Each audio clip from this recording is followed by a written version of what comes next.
Kisah ini hanyalah sekadar perkongsian. Tiada kena-mengena sama ada yang masih hidup ataupun yang telah meninggal dunia. Semoga perkongsian ini dapat memberi iktibar dan pengajaran buat kita semua.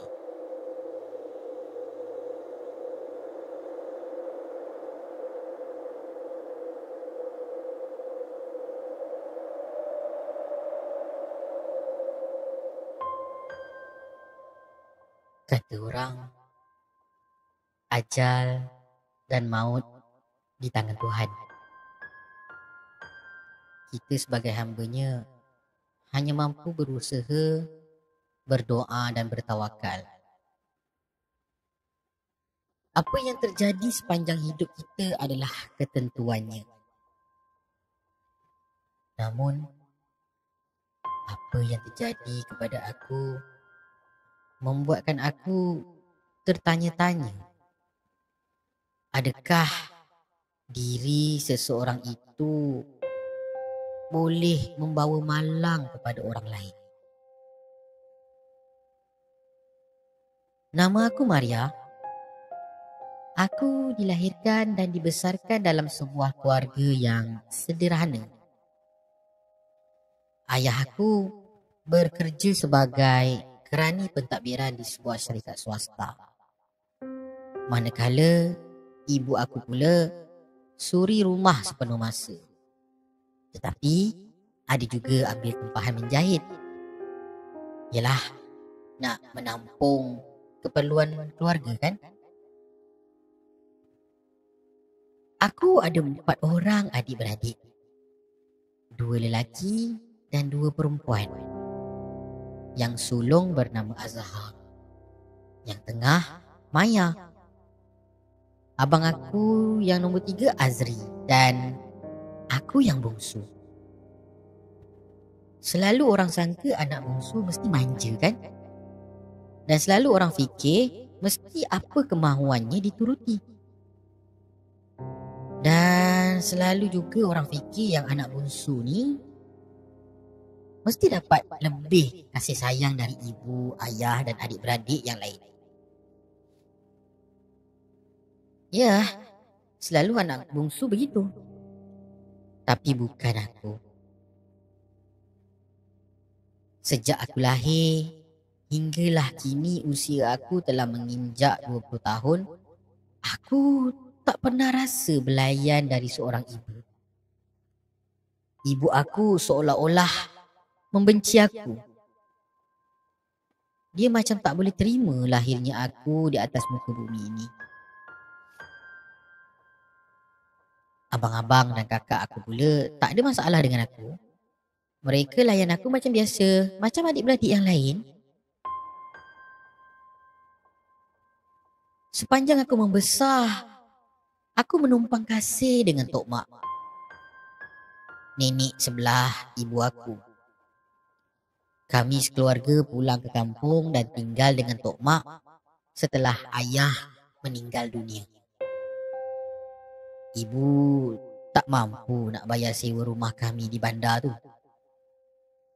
Lagipun ibu ada sebidang tanah di kampung. Sebaik saja kami berpindah, ibu ambil upah menjahit sepenuh masa dan di sebelah paginya pula ibu buat jualan nasi lemak. Jualan nasi lemak yang sebelum ini diusahakan oleh Tok Mak disambung oleh ibu aku. Ibu buat semua ni demi menampung keperluan kami adik-beradik. Banyak liku-liku dan perit dugaan yang kami lalui selepas ketiadaan ayah.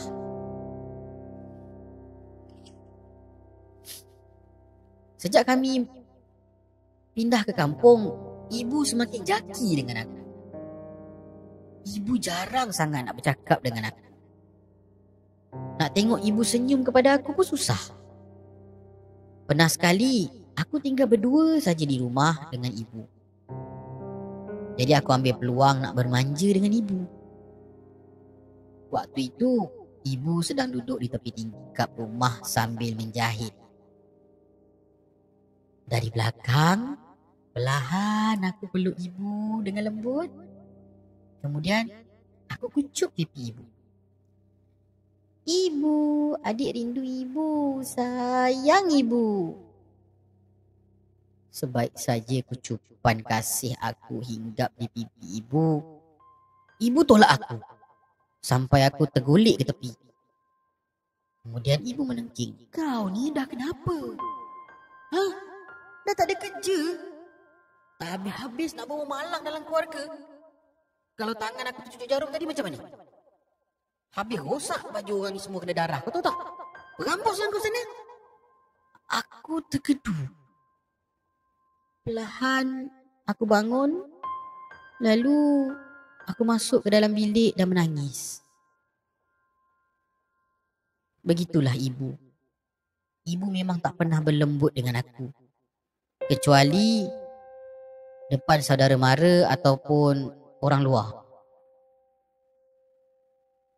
Setiap hari aku ditengking, dijerkah, dimaki. Apa saja yang aku buat, semua serba tak kena di mata ibu. 20 tahun yang lalu, semasa aku dilahirkan, Tok ayah kepada ibu meninggal dunia kerana terlibat dengan kemalangan semasa dalam perjalanan ke rumah kami untuk melawat cucu barunya tu. Tok ayah meninggal dunia semasa dalam perjalanan ke hospital. Ketika usia aku 5 tahun, ayah aku diberhentikan perkhidmatannya di salah sebuah tempat dia bekerja disebabkan oleh syarikat itu gulung tikar. Serentak dengan kejadian itu, abang aku yang sulung patah kaki kerana dilanggar kereta ketika baru pulang daripada kedai.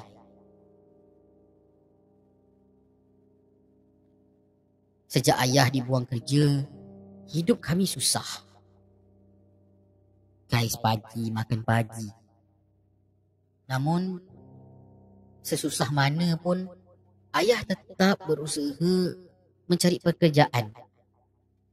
Dan alhamdulillah ayah dapat kerja sebagai kerani.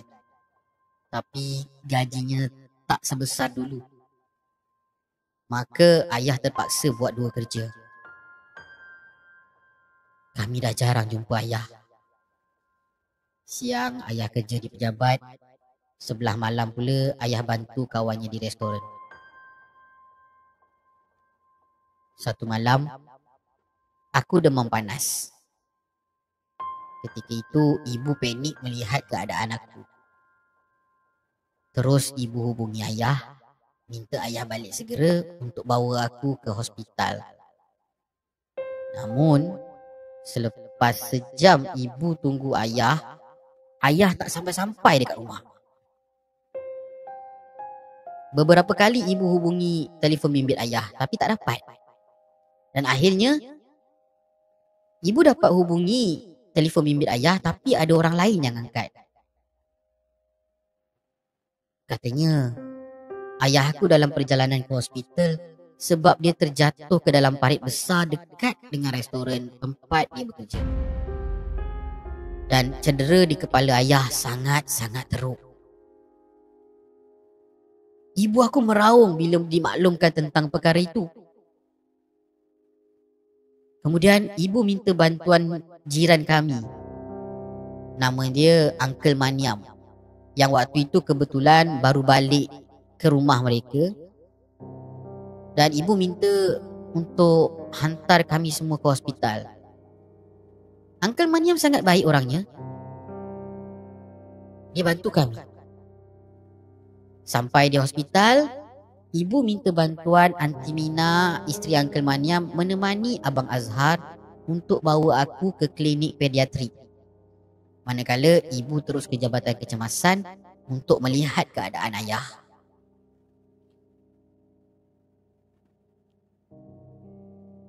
Setelah aku mendapatkan rawatan, demam aku sedikit reda dan aku dibenarkan pulang. Tak ada apa yang serius. Kemudian Uncle Manyam dan Aunty Mina pimpin aku dan Abang Azhar terus bawa berjumpa dengan ibu aku di Jabatan Kecemasan. Sampai di sana kami nampak ibu termenung dan menangis. Aku berlari menuju ke arah ibu dan tanya, "Mana ayah?" Tak semena-mena ibu tanpa aku depan khalayak ramai. Kemudian ibu tolak aku dan suruh aku pergi dari situ. Mujur abang aku ada dan dia menenangkan aku. Masih terngiang lagi ayat ibu selepas dia menampar aku. "Hah? Dah baik demam dah? Kalau tak kerana kau, laki aku tak mati kau tahu tak? Kau ni kan sejak lahir memang bawa malang tahu tak? Bawa sial. Menyesal aku lahirkan kau lah. Berambus kau dari sini. Pergi. Aku tak suka dengan muka kau." Sejak dari hari itu, layanan ibu kepada aku tidak lagi sama macam dulu.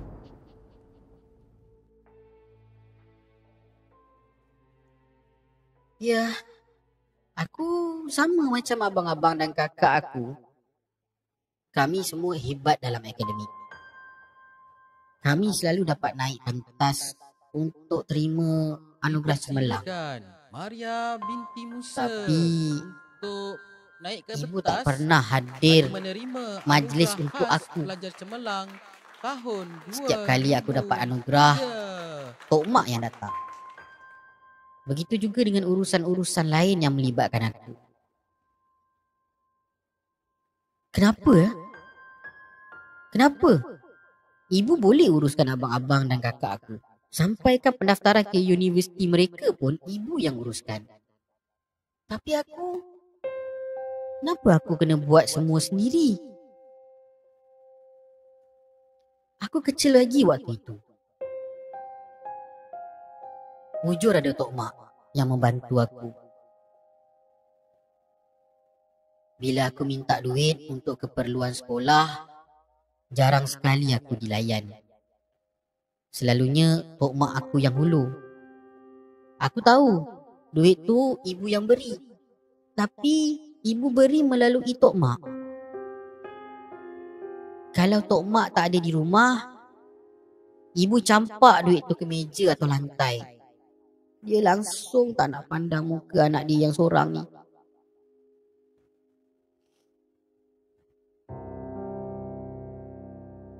Waktu majlis Walimatul Urus abang aku yang sulung, aku dah macam orang asing. Ibu tak libatkan aku langsung dalam majlis tu. Baju untuk aku pun tak ada. Tak ada. Ibu buat aku macam tak wujud. Wujud kakak aku ada. Dia yang pujuk aku dan sediakan baju yang sedondon dengan mereka. Dan yang paling aku tak boleh lupa, semasa juru gambar minta semua ahli keluarga naik ke pelamin untuk bergambar, ibu tengking aku. Depan orang ramai ibu tengking. Dia minta aku turun. Dia kata tak ada orang nak jaga goodies dekat depan pintu masuk. Kecoh masa tu. Tok Mak tegur kelakuan ibu. Tapi ibu berdegil. Ibu tinggikan suara dekat Tok Mak. Dia kata, "Biarkan dia turun, Mak. Sekarang tak pasal-pasal semua orang dekat atas ni kena bagi malang dia tu. Biarkan dia turun. Pergi kau. Tak payah kau nak sibuk-sibuk nak ambil gambar kat sini. Siapa suruh kau naik? Pergi." Aku menangis. Dan aku terus pulang ke rumah. Tak sanggup aku menanggung malu. Setelah Abang Azhar dan Kak Maya berumah tangga, Abang Azri pula meninggalkan rumah. Dia dapat tawaran bekerja di Dubai sebagai seorang jurutera di sana. Tinggal aku, ibu dan Tok Mak yang tinggal di rumah pusaka Tok Ayah. Suatu malam, Selepas makan malam, sedang aku cuci pinggan mangkuk, Tok Mak tanya tentang tawaran pengajian aku. Tok Mak tanya, kenapa tak pergi sambung belajar? Pergilah. Katanya aku ni tak mau ke berjaya macam abang-abang dan kakak aku. Tapi belum sempat aku menjawab, ibu turun dari tangga. Dengan terbatuk-batuk ibu menyampuk. Nak sambung belajar buat apa, Mak? Kalau dah bodoh tu bodoh juga, Mak. Membazir duit je. Bukan macam abang dan kakak-kakak dia tu. Tu, kalau pergi belajar tu habis satu universiti nanti semua malang. Dia ni kan bawa malang, Mak. Biar je dia tinggal kat sini sampai mereput dia tu. Ibu, kenapa ibu benci sangat dengan adik? Apa salah adik ibu? Ibu tak percaya dengan takdir ke? Apa yang jadi selama ni ibu ketentuan Tuhan? Dah pandai menjawab sekarang? Ya, aku memang benci kau. Kau lahir je, macam-macam benda tak elok jadi dalam keluarga ni. Bapa aku, suami aku mati sebab kau. Abang kau yang sulung tu, Abang Azhar kau, cacat kaki sebab kau juga. Menangis tak boleh terhenti, melalak, sikit-sikit melalak macam orang kena pukul. Abang kau beria carikan kau minyak UI dekat sensi depan sana tu. Ingatkan kau kamu perut sampai dia aksiden. Pasal kau lah. Pasal kau, semua pasal kau. Aku menangis. Tok Mak bangun dan memeluk aku, cuba untuk tenangkan aku. Baiklah, kalau ibu nak sangat adik keluar dari rumah ni, adik keluar ibu. Tapi jangan harap adik nak balik lagi. Ibu dengan mak tok jagalah diri baik-baik. Tok Mak menahan aku seraya menjerit kepada ibu supaya memujuk aku. Tok Mak menangis tersedu-sedu sambil memarahi ibu. Mak diamlah, Mak. Sibuk je lah Mak ni. Bagus. Berambus kau dari sini.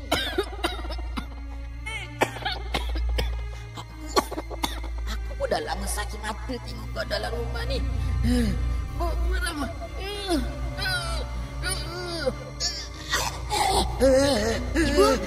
Ibu!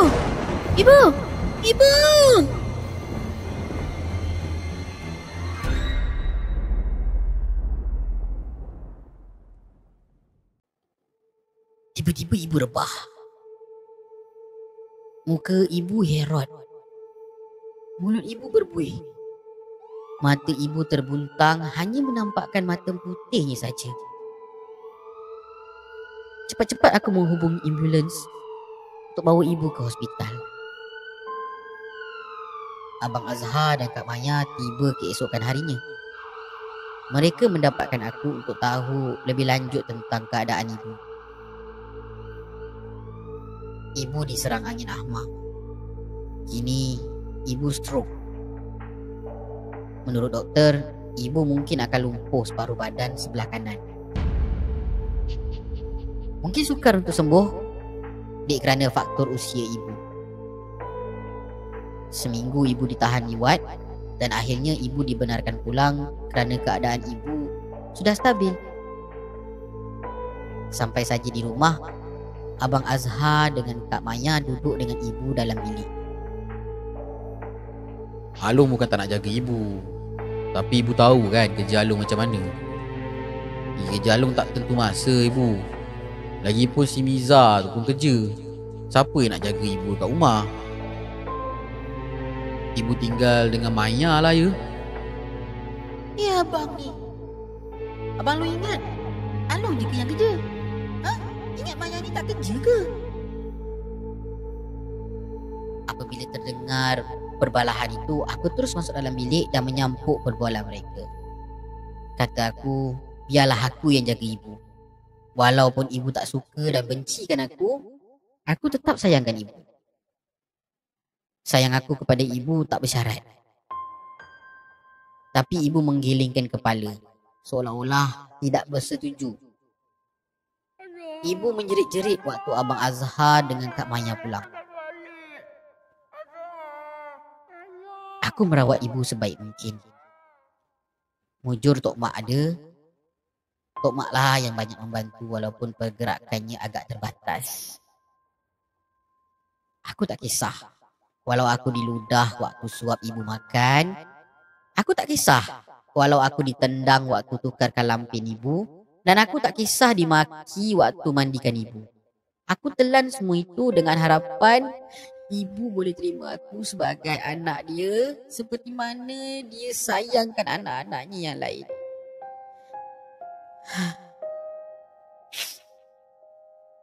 Satu hari, sewaktu aku suapkan ibu bubur, ibu tak mau. Anak, pergi dari sini. Sibuklah. Aku tak perlukan pertolongan kau lah. Pergilah. Kau panggil kakak kau yang sebalik jaga aku. Sekarang. Aku terangkan bahawa Kak Maya dan Abang Azhar sibuk. Tapi ibu berkeras. Aku cuba suap ibu. Tapi entah macam mana ibu meronta. Bubur yang panas tu tertumpah mengenai kaki aku. Aduh ibu. Oh, panas. Ya Allah. Allahu Akbar. Allah. Aku terjelepuk ke lantai. Aku dapat lihat kaki aku mula bertukar merah. Sedikit lecur.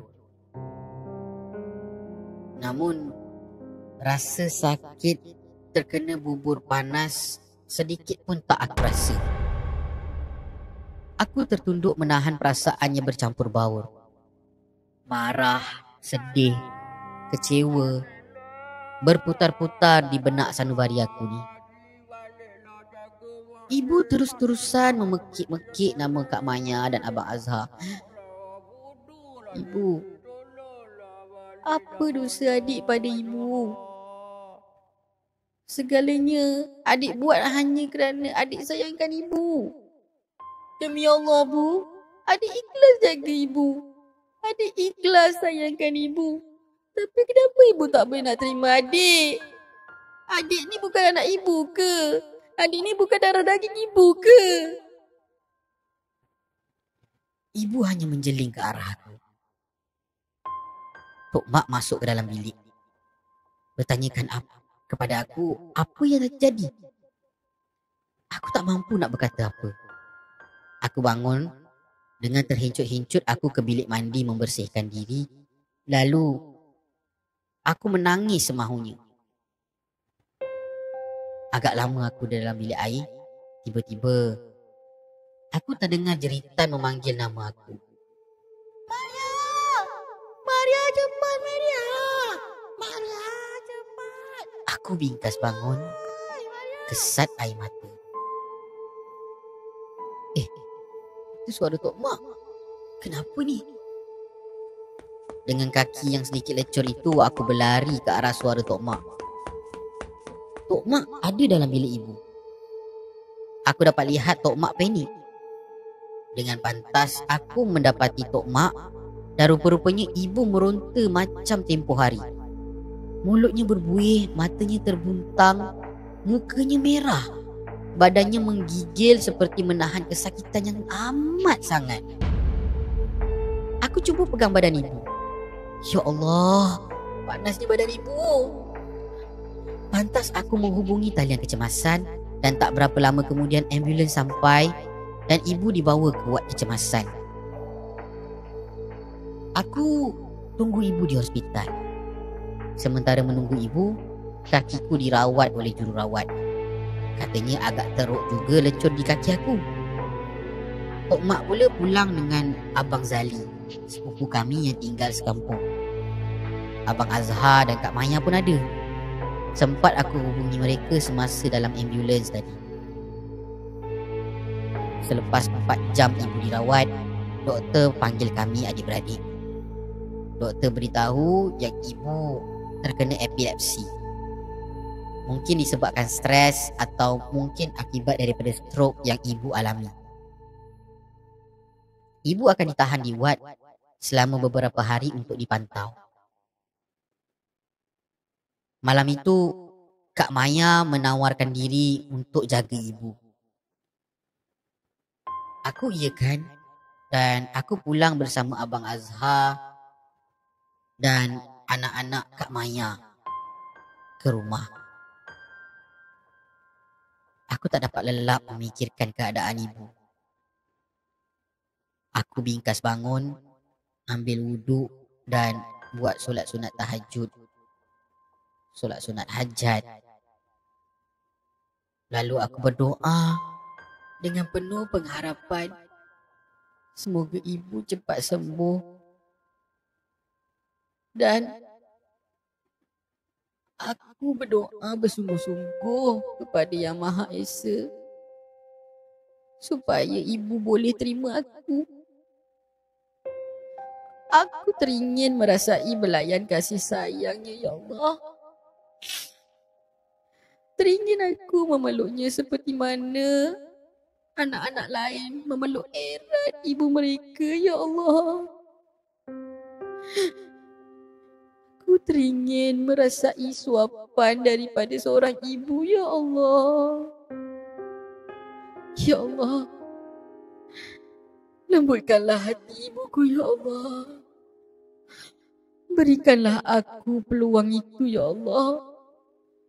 Sesungguhnya, ya Allah, aku tidak pernah marah. Aku tidak pernah kecil hati terhadap ibu aku. Ya Allah, keampunilah dosa ibuku, ya Allah. Selepas solat subuh, Abang Azhar terkocok-kocok ketuk pintu bilik aku. Adik! Adik! Adik! Adik cepat dek! Ibu dah sedar! Adik! Adik! Oh dek! Katanya ibu dah sedar. Syukur, ya Allah.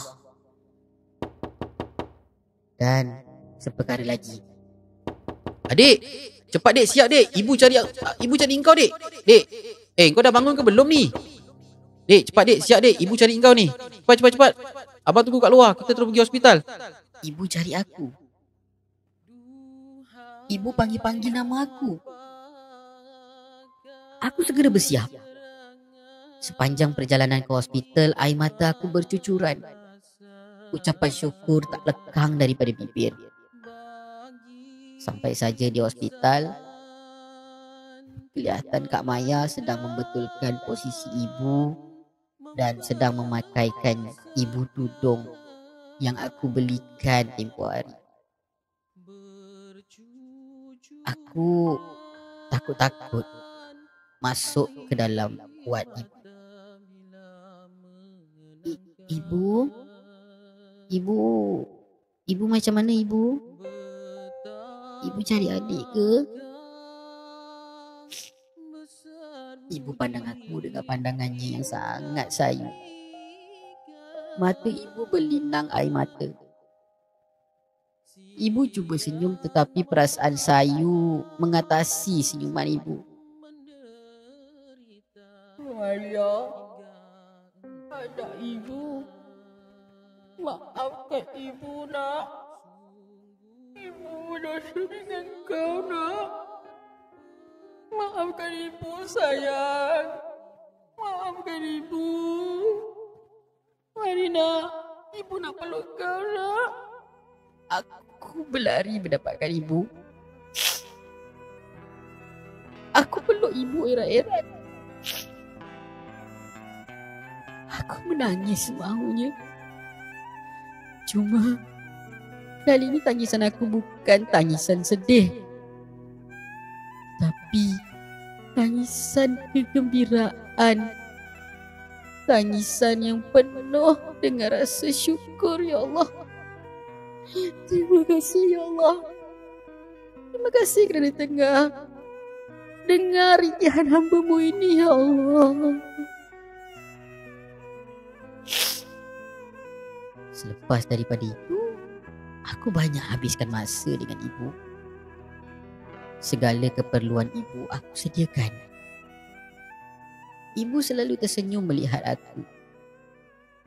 Ibu puji aku cantik. Ibu puji masakan aku sedap. Ibu puji yang aku ni baik, bijak. Ya Allah, syukur. Syukur ya Allah. Terlalu lama penantian untuk aku lalui semua kemanisan ini ya Allah. Bukan pujian yang aku pinta. Cukuplah ibu menyatakan perasaan sayangnya kepada aku. Itu sudah cukup bermakna buat aku. Namun, kemanisan itu tidak lama. 2 minggu selepas ibu dibenarkan pulang, sekali lagi ibu diserang sawan. Kali ini, ibu koma selama seminggu akibat pendarahan dalam kepala. Selepas sedar dari koma, ibu ditukarkan daripada ICU ke ward biasa. Pada satu malam, ibu berbisik kepada aku. Adik, jaga diri baik-baik ya nak. Ibu sayang adik. Sayang adik dunia dan akhirat. Kalau ibu yang pergi dulu nak, ibu tunggu adik dekat syurga ya sayang. Sayang ibu ni. Ibu sayang sangat dekat kau nak. Mengalir air mata aku. Adakah ini petanda aku peluk ibu erat-erat. Aku menahan rasa pilu. Tak semena-mena ibu nazak. Nafasnya kencang. Tercungap-cungap dia. Aku ajarkan dia kalimah agung la ilaha illallah. Ibu ikut adik ya. La ilaha illallah. La ilaha illallah. La ilaha illallah. Berulang kali kalimah itu aku bisikkan ke telinga ibu. Ibu terkumat kamit. Dahinya dibasahi dengan peluh. Beberapa minit kemudian, ibu menghembuskan nafasnya yang terakhir dalam dakapan aku. Ibu, pergilah dengan tenang, Bu. Adik sayang ibu. Aku kucup kening ibu semahunya. Aku kiamkan tangan ibu.